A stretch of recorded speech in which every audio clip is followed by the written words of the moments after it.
DJ MACMUZIC Productions. Trying to start some new stuff, some new things. So bear with me, slowly but surely. Trying to get my YouTube page and things of that sort set up. Yeah, so I got a wedding tomorrow. Always a lot of work for me. Tomorrow we're doing just the reception.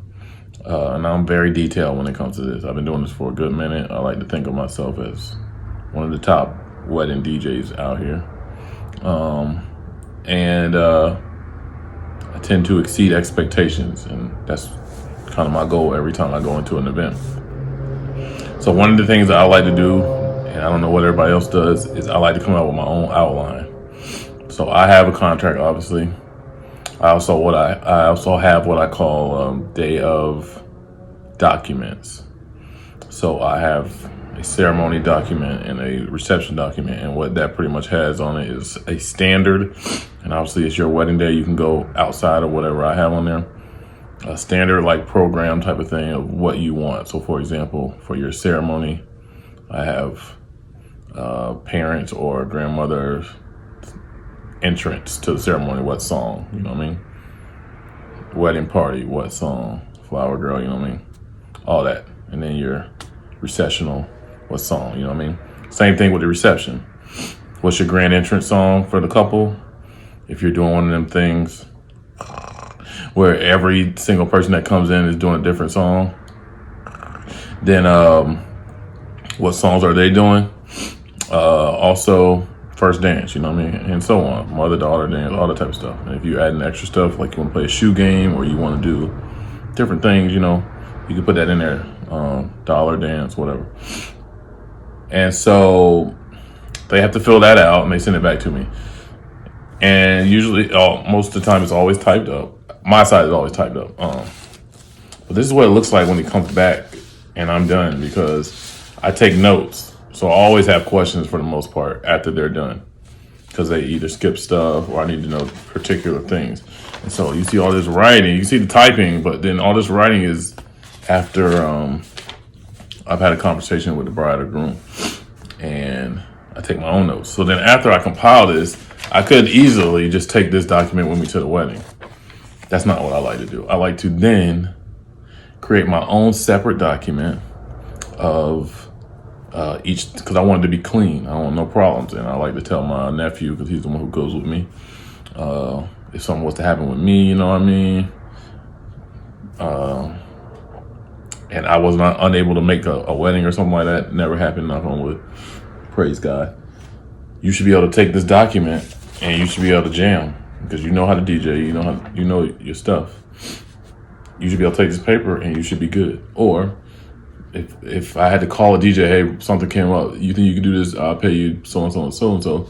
Here's the paperwork you need. Like, that's how good it should be. And so I create my own documents. So this is what I would call my outlines. This is everything that's gonna happen. You know what I mean? Try to keep small writing so I can keep it on 2 pages. But yeah, man.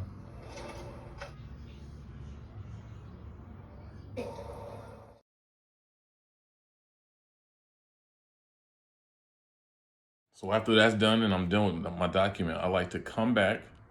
I then create folders in my system for each particular. So if I was doing a ceremony, I have a ceremony folder and all the songs I'm doing for that.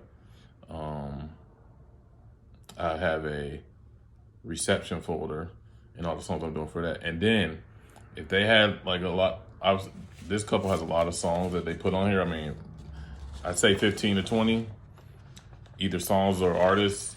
9 times out of 10, 80% of the stuff I already have, but it's just to get a vibe of what they want. If they have a lot of stuff I don't have, which is usually not the case, I have a folder I'll call like dance folder, which is songs that they want. So I know, hey, do your stuff, but make sure you implement these songs in. And I'll come back, do my folders, reception folder, put all the songs in there. And then once here at my house, I'm set up right now. You can't see it right now, but I'm set up in my living room. And then once at the venue, when I get there early, set up, I will go through the whole program. So if I'm doing a ceremony, I'll go through all the wedding songs, you know what I mean? If I'm doing fade ins and fade outs, I will do that.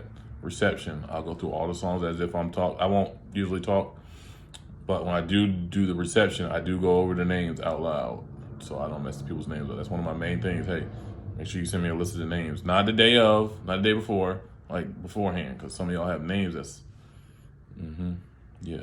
So I like to go over that type of stuff. And I do it here and then at the reception. You just never know. You don't go over it. Something happened to one of the songs, didn't download correctly, or you didn't get it in there correctly, or it's too short or something. You just don't want that to happen the day of. This one time. My whole theme is this one time lasts a lifetime. You only get one time to do it. There's no go backs and doing it again. Hey, let's start this over and try it again. No. So yeah, this is my little spiel of, and I'll be on here doing this every so often for these beginners, or maybe people who've been doing it for a while and don't have a lot of things implemented in their system. That's how I like to do it. So in that, I have a folder in my system that is indicated as reception. If I was doing the ceremony today, I would have one for the reception and one for the ceremony. And in that folder contains all the songs I'll be using for the reception. Not the dancing songs, just the program. I like to call it the program. I'm walking away. 9 to 5 mine and I cry, yeah. Tonight I might fall in